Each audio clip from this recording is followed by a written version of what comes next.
Welcome to Total Retail Talks, your podcast channel for retail knowledge. Hi everyone, and welcome to episode 95 of Total Retail Talks. In today's episode, Total Retail's executive editor Joe Keenan sits down with Tom Zeger, co-founder of PulseTV.com at Total Retail's Chicago Roundtable. Listen in as they discuss how video strategy has helped improved customer acquisition. And now, on to the show. My first podcast guest is going to be Tom Zeger of PulseTV. So, Tom, why don't you tell everyone a little bit about PulseTV and your role at the company? Sure.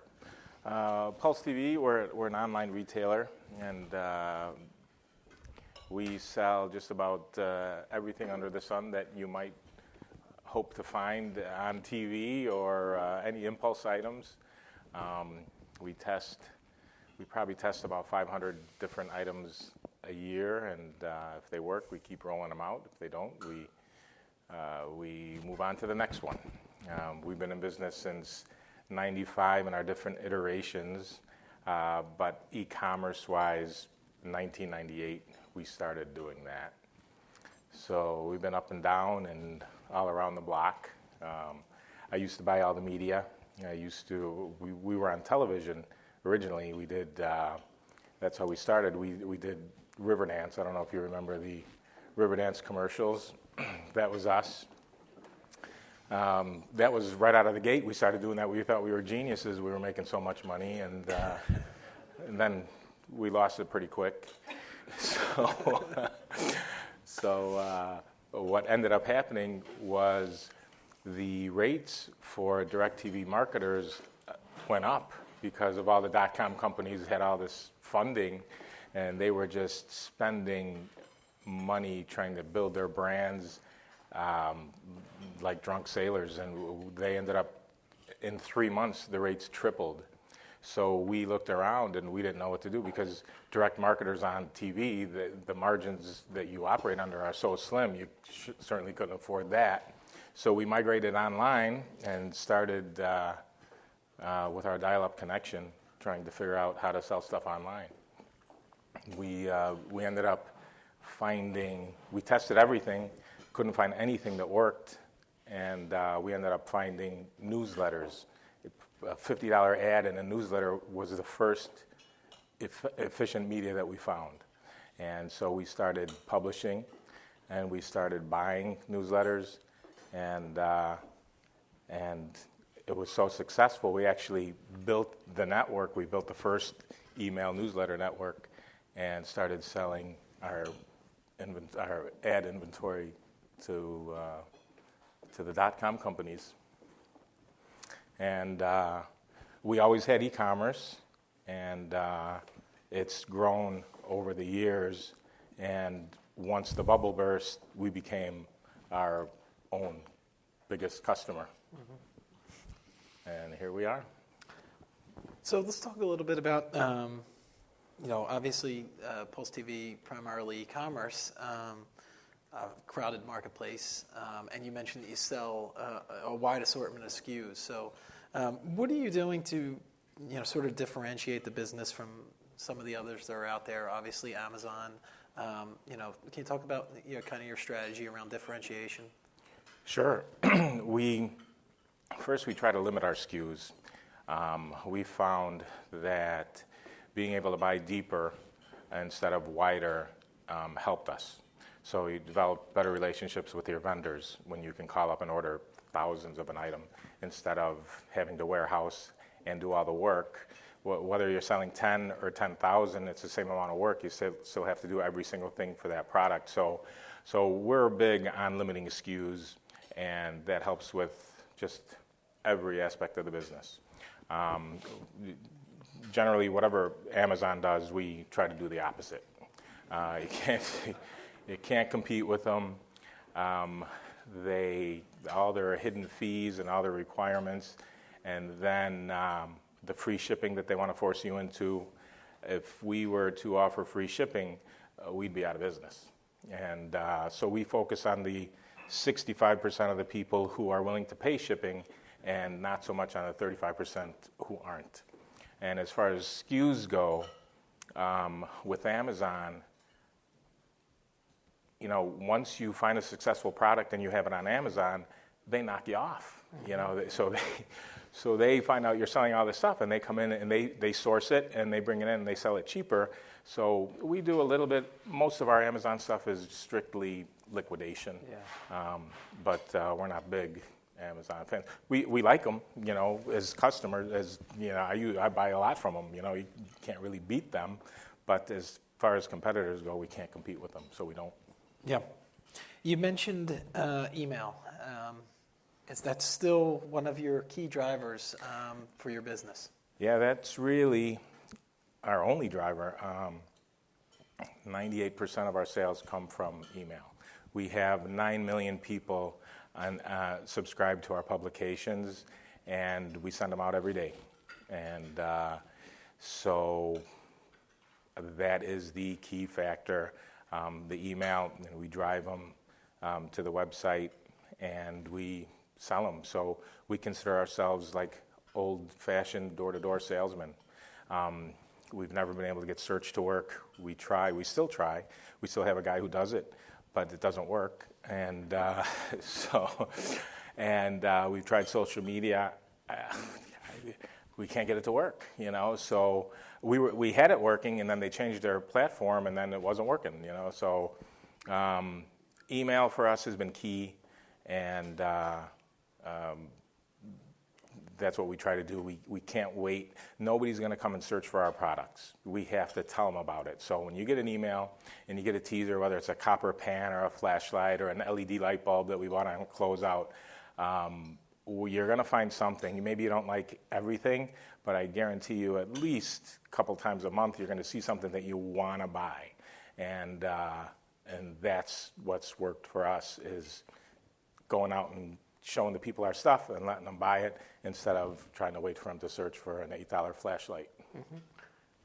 Talk about how email plays into, and we talked about this a little bit earlier around how you control inventory, and you can kind of, like you said, push the product and kind of determine. Yeah, well, with such a big list, with 9 million people on our various lists, when you're testing a product, you can't just send it out to 9 million people, because if it's a dog, you're going to get killed. You still need to make money. Everything that we do, we need to make money. We've been in business where we didn't make money before, and it's no fun. So we segment our list, and when we get a product, then we'll get the copy ready, get everything ready, get the offer, and we'll send it out to a small segment and read it, see how it goes. If it's working, we have parameters. If it meets the parameters for roll out the way it is, we'll go to the next segment. And then the next segment, and the next one. If it doesn't meet the parameters, we'll say, okay, what can we do? Can we tweak the offer? Can we tweak the copy? Can we, what can we tweak? Does it need a video? We create videos for a large portion of our products because we kind of stumbled on it, and it increased conversion. You wouldn't believe it, how it increased conversion. Just having a video on our website demonstrating the product, pointing out its flaws and its benefits, was almost 50%. We went from converting X to converting X plus 50% overnight. And so do videos if you have, if you can. We spent all of about $3,500 on our in-house studio, and told him to buy any camera he wanted. He wanted a $400 camera. And and we have my partner Anissa is a big part of the videos. She's the talent there, and we have another couple of guys who've been with us forever, and they're mini celebrities. But anyway, so the list is segmented. We tweak and we tweak and we tweak. We sell it as long as we can. When it doesn't sell, when product is done, inevitably products come to an end. We put it on our clearance page, and that happens to be the most trafficked page on our site. Yeah. Customer service, you briefly alluded to that, and this again kind of rolls back into the email conversation. You talk about how you're using email as part of customer service and sort of the overall strategy there. Yeah, well, every email that we send out has our customer service email address, our phone number that rings in our office, and our live chat. 24 hours a day, you can get a hold of somebody. from our emails. It helps incredibly with trust. We have a huge percentage of our people are multi-buyers. They buy multiple times. Our average buyer buys 3 items. But our email and our customer service, they're fast. I was talking to Daniel. His people are fast. We see the same benefit in having instant customer service because they're your front lines. They're what people think of you, So they're quick to email. They're quick to answer the phone. Whatever problems that they have, we have a no-fault return policy. If you don't like a product, we if there's nothing wrong with it, our customer service people will offer a store credit. So they have to come back and spend it.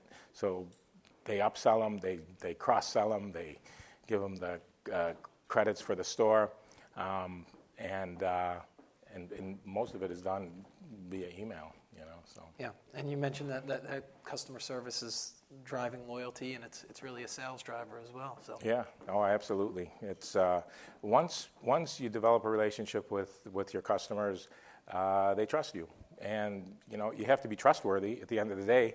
If you are trying to scalp somebody selling something, for 3 times as much as somebody else is selling, the days of pulling the wool over somebody's eyes are over. I mean, Google kind of ended that, and Amazon. So we want a fair price.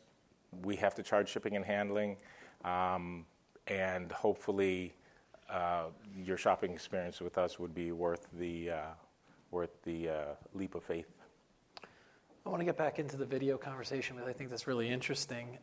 So just, can you talk about sort of the strategy there, creation of video, distribution of it on your site, if you are using other channels, what's the content of those videos? Can you talk about sort of from start to finish around video?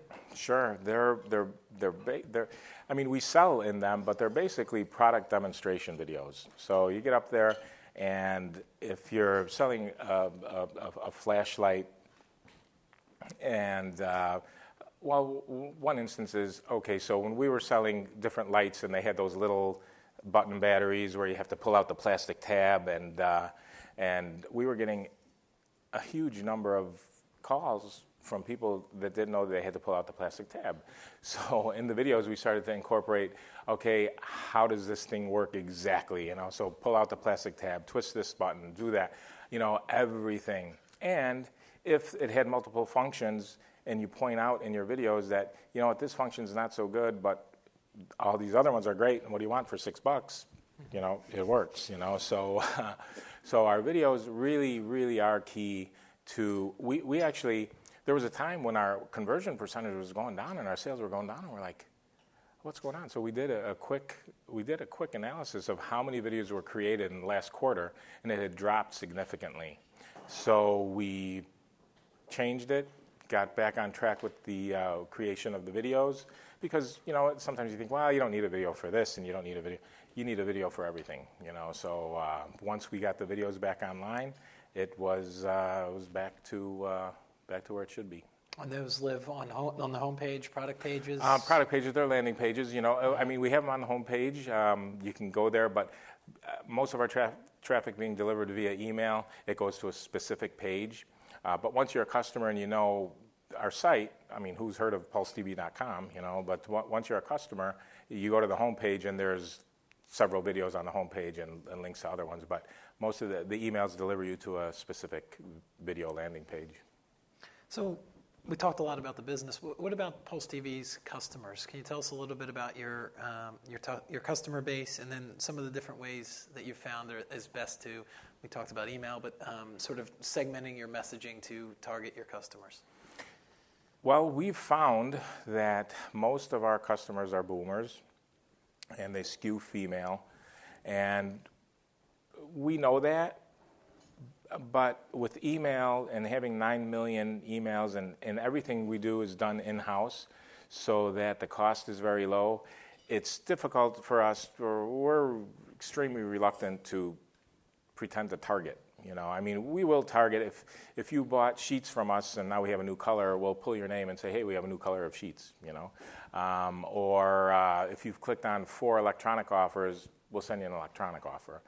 But as far as targeting, we're kind of anti-targeting because it's just so much easier and more beneficial in our eyes to just hit everybody and let them self-select.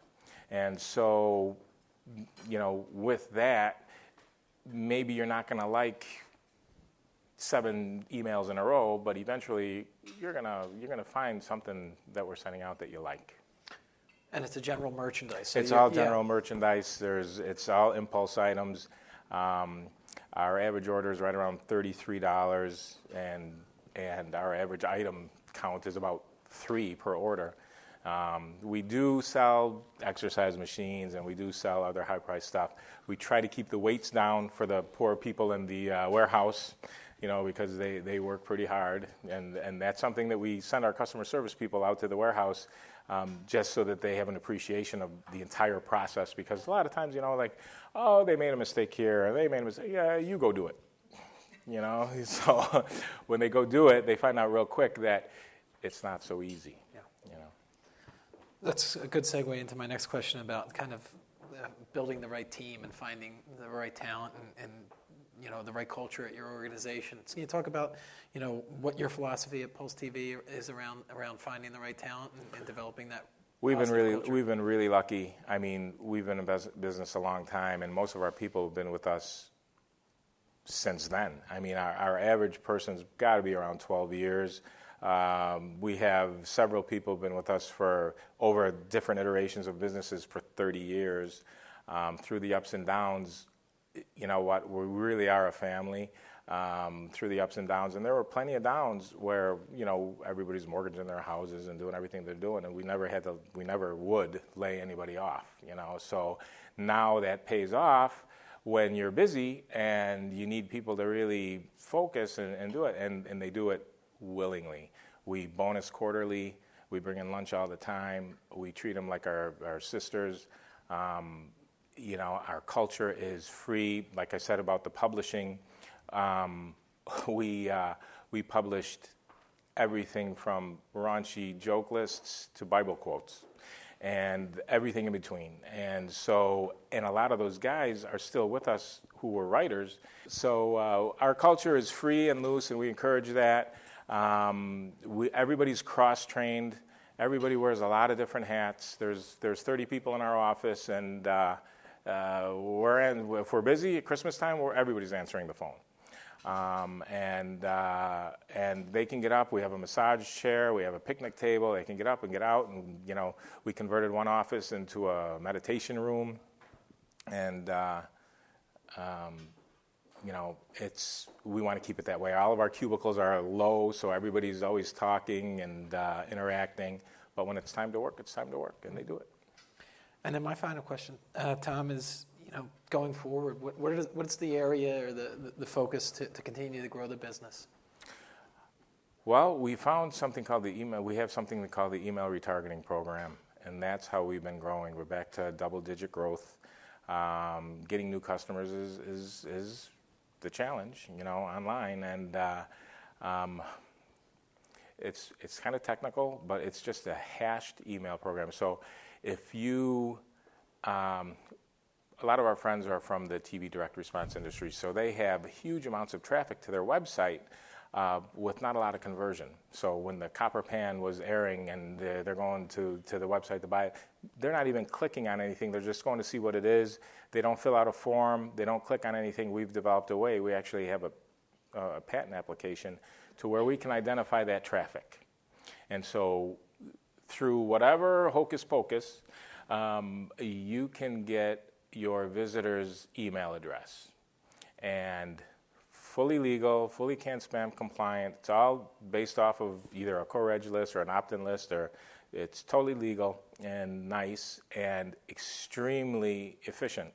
The cost to generate that is not high, and the benefits are incredible. We tested it with our own. We were only going to use it for our own, And then when it was working so well, we started telling the other people about it, and they literally can't get enough. We can't supply enough. It's so we're expanding that, and that's where the hashed email program is on the uptick.